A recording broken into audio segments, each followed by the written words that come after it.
Hazrat Aisha and Hazrat Asma radiyallahu anha said, the Prophet sallallahu alaihi wasallam delivered the sermon. Hazrat Aisha radiyallahu anha, the Prophet's wife, reports, during the lifetime of the Prophet sallallahu alaihi wasallam, the sun got eclipsed. So he sallallahu alaihi wasallam proceeded towards the mosque and the people made files behind him. He sallallahu alaihi wasallam thereupon pronounced takbeer, and Allah's Apostle sallallahu alaihi wasallam made a long recitation. Then he sallallahu alaihi wasallam pronounced takbeer and bowed for a long time.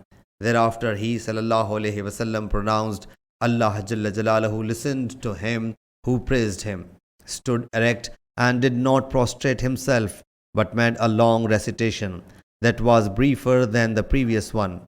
Then he sallallahu alaihi wasallam pronounced takbeer and bowed down for a long time, but it was shorter than the previous bowing.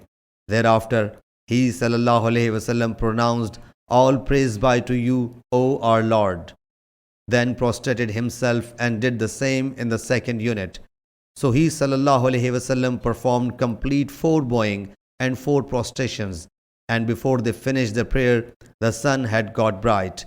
Then he sallallahu alaihi wasallam got up and glorified Allah Jalla Jalaluhu, that behooves him. Thereafter he sallallahu alaihi wasallam said, both these are out of Allah's signs. They do not get eclipsed on account of somebody's death or birth. When you see them, rush to perform the prayer. Kathir bin Abbas radiyallahu anhu mentioned the hadith on the day of solar eclipse with reference to Hazrat Abdullah bin Abbas radiyallahu anhu, as is the hadith reported by Urwa with reference to Hazrat Aisha radiyallahu anha. I said to Urwa, didn't you brother perform 2 units more than the actual units of the morning prayer when the sun got eclipsed in Madinah Munawwara? He said, he committed a mistake in connection with prophetic tradition. Sahih Bukhari, Hadith number 1046.